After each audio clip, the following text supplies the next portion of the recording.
أعوذ بالله من الشيطان الرجيم.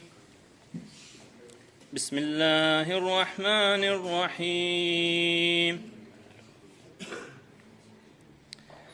إن للمتقين مفازا حدائق وأعنابا وكواعب أترابا وكأسا دهاقا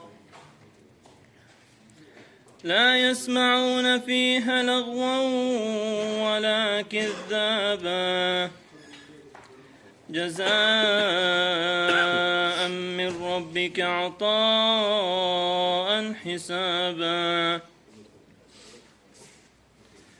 رب السماوات والأرض وما بينهما الرحمن لا يملكون منه خطابا يوم يقوم الروح والملائكة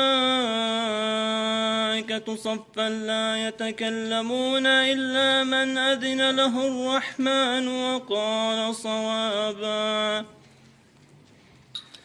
ذلك اليوم الحق فمن شاء اتخذ إلى ربه مآبا إنا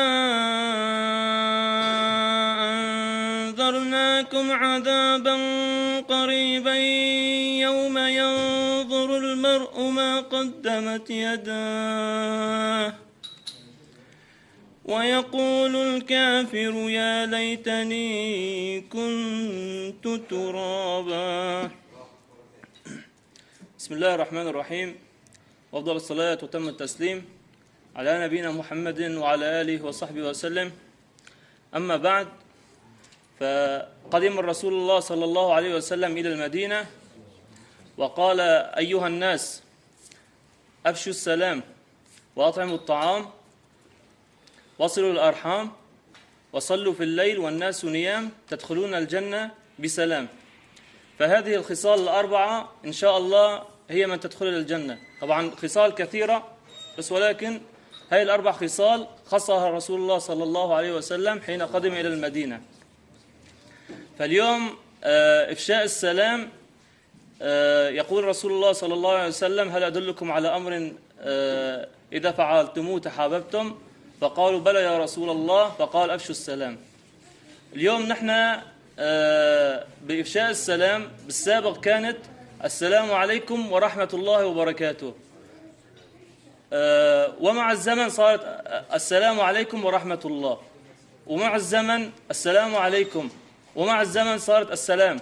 واليوم نحن بحاضرنا يعني حتى الإنسان يلتقي بالثاني، حتى السلام يعني إلا ما رحم ربي يعني التغى، يعني شلونك، كيف حالك، يعني حتى السلام ولله الأمر هذا التغى. هذا سبب أنه عدم المحبة اللي حاصل بين المسلمين. الأمر الثاني إطعام الطعام. الرسول عليه الصلاة والسلام كان حين أهل بيته يطبخون بما فيه مرقة فيقول: زيدوا الماء حتى نعطي الجيران. عليكم السلام ورحمة الله وبركاته. والثالثة صلة الأرحام. فاليوم الرحم سمي رحم من الرحمة، فاليوم قطع الرحم هو من قطع رحمة الله تعالى. والثالثة هي قيام الليل. اليوم يعني كلياتنا نشكي من الأمراض إلا ما رحم ربي، فالرسول عليه الصلاة والسلام حثنا على قيام الليل. ولو تعطونا شوي